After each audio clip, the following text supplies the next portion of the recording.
Hello everyone. आज का question है वनों पर औपनिवेशिक राजनीति के प्रभावों की विवेचना कीजिए। प्राचीन काल से लेकर अद्यतन झारखंड के आर्थिक सामाजिक जीवन में वनों का विशेष महत्व रहा। 1947 ईस्वी से पहले बिहार के 80% जंगल छोटा नागपुर संथाल परगना क्षेत्र में थे। इनमें बिहार की 90% जनजातीय रहती थी। झारखंड के जंगल दो प्रकार के थे, आर्द्र पर्णपाती एवं शुष्क पर्णपाती।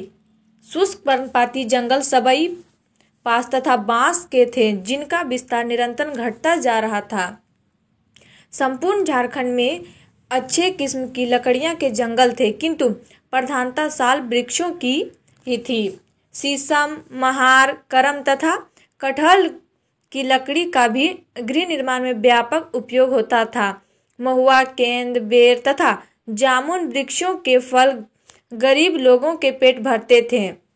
जनजातियों के अतिरिक्त सदान भी वनों से बांस, सवई, घास, पत्तियां, फल, फूल, कंदमूल, मधु, गोंद, तसर, लाह, चमड़े, सींग, हड्डियां तथा पंख आदि के प्राप्त कर जीवन यापन करते थे एवं आमदनी बढ़ाते थे। जंगलों का ह्रास अभी शुरू नहीं हुआ था, न उन पर जनसंख्या का बोझ था और न ठेकेदारों का प्रकोप। लघु वन उत्पादों, अच्छी किस्म की लकड़ियां, चारा तथा अन्य औषधियों निमित्त अभी तक मारामारी नहीं थी।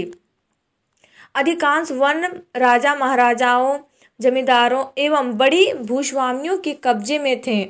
वे वन से केवल लाभ उठाते थे, वनों के विकास में उनकी रुचि नहीं थी। यद्यपि संपूर्ण वन क्षेत्र का 80% उनके कब्जे में था।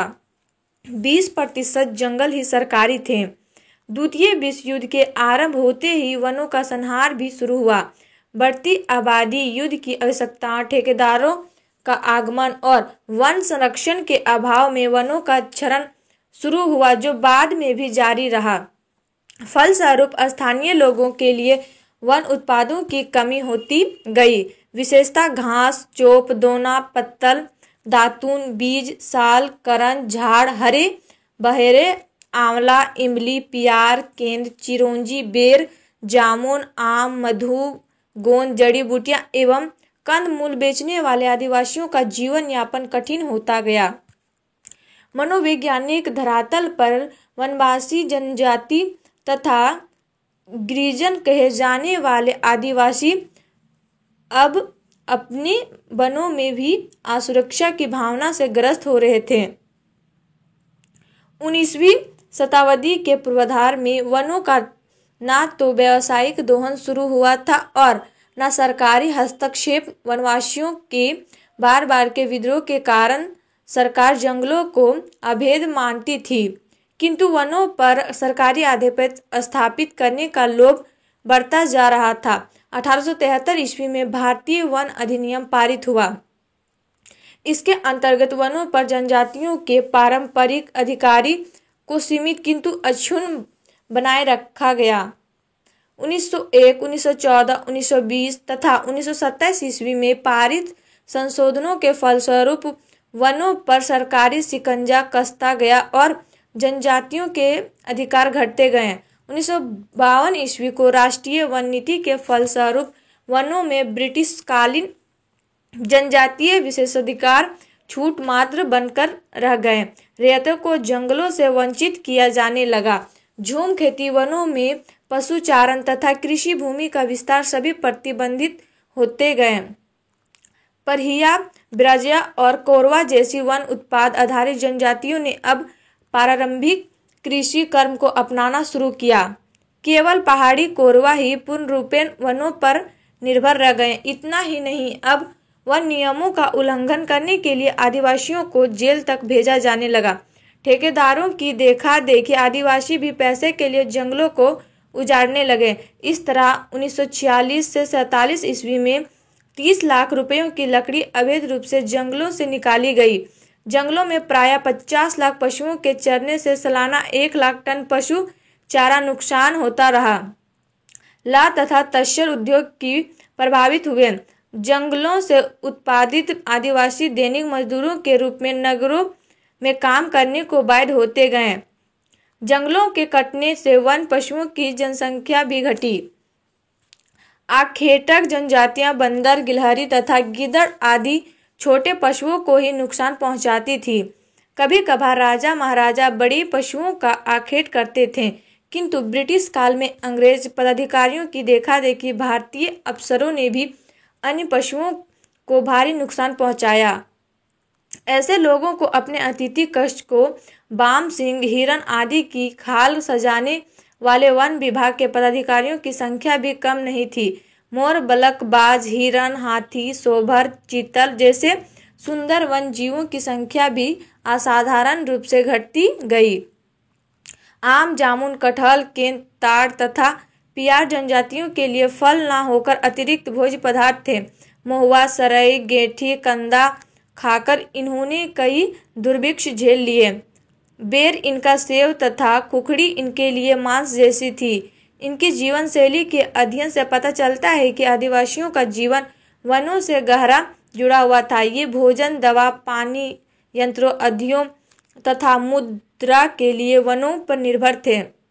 अधिकांश इलाकों में जहां कृषि योग्य भूमि नहीं थी, ये वन उत्पादों से वर्ष में 9 मास अपना गुजारा करते थे। इनके घर जंगलों से प्राप्त लकड़ी, बांस तथा पत्तों के बनते थे। विवाह, भोज तथा आखेट भी जंगलों से संबंध थे। बिजली, आवागमन के साधनों, मिट्टी का तेल, यंत्र, दवा तथा दैनिक उपयोग भी इन वस्तुओं की कमी के कारण ये पत्तों, टहनियों तथा सूखी लकड़ियों से ईंधन का काम लेते थे। इनकी आवश्यकताओं अत्यंत सीमित होने के कारण ये वस्त्र प्रक्षालन तथा स्नान वनों से बहने वाले झरनों में करते थे। घरों को लीपने की रंगीन मिट्टी भी जंगल से ही आती थी। वन पशुओं का आखेट इनके जीवन का अभिन्न अंग था। वस्तुतः जंगलों के प्रति प्रेम इनके जीवन में रचा बसा था। यहाँ तक कि प्रत्येक गांव में जंगल का एक टुकड़ा होता था जिसे जोहर कहते थे। यहाँ वे अपने देवी देवताओं की पूजा करते थे। वन पूजा इनके लिए परम स्वाभाविक बात थी, क्योंकि इनका संपूर्ण जीवन वनों पर आधारित था। ब्रिटिश शासन ने जनजातीय जीवन में वनों के महत्व को समझा था, इसलिए सुरक्षित, संरक्षित तथा ग्रामीण वनों में घरेलू उपयोग के लिए इनके अधिकारों को स्वीकार करते हुए इन्हें खतियानों में दर्ज किया गया था। किंतु मुंडा, उराव, संथाल तथा होज आदि प्रमुख जनजातीय वन पशुओं एवं विशिष्ट रंगात्मक दृष्टिकोण रखती थी। उनकी कुछ किलियों के नाम पशुओं पर आधारित थे। इन पशुओं की हत्या ये पाप समझती थी। सेंद्रा कहे जाने वाले उनके सामूहिक आखेट सभी प्रकार के वन पशुओं के लिए नहीं थी। ये केवल उन्हीं पशुओं का आखेट करती थी जिनकी संख्या लगभग असीमित थी और जिनका मांस जीलू इन्हें पसंद था।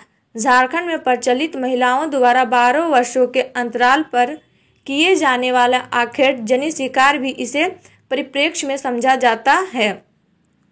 जनजातीय विशेषता असुर लकड़ी, कोयला की प्राप्ति के लिए पेड़ काटती थी। संक्षेप में वनवासी जन्म से मृत्यु तक किसी न किसी तरह वनों से जुड़ा था। जंगल उसके लिए रहस्यमय था, इसलिए सूर्योदय होते ही जब वह वन में प्रविष्ट होता था तो सर्वप्रथम वन देवी को एक टहनी अर्पित कर नमन करता था कि जंगलों के ह्रास का सर्वाधिक प्रभाव बिरहोर, परहिया, कोरवा, बिरजिया, असुर, पहाड़िया तथा खड़िया जातियों पर पड़ा, क्योंकि इनकी अर्थव्यवस्था प्रमुख रूप से जंगलों पर ही निर्भर करती थी। और आप लोग को वीडियो अच्छी लगी तो please like and subscribe my YouTube channel and share जरूर करें।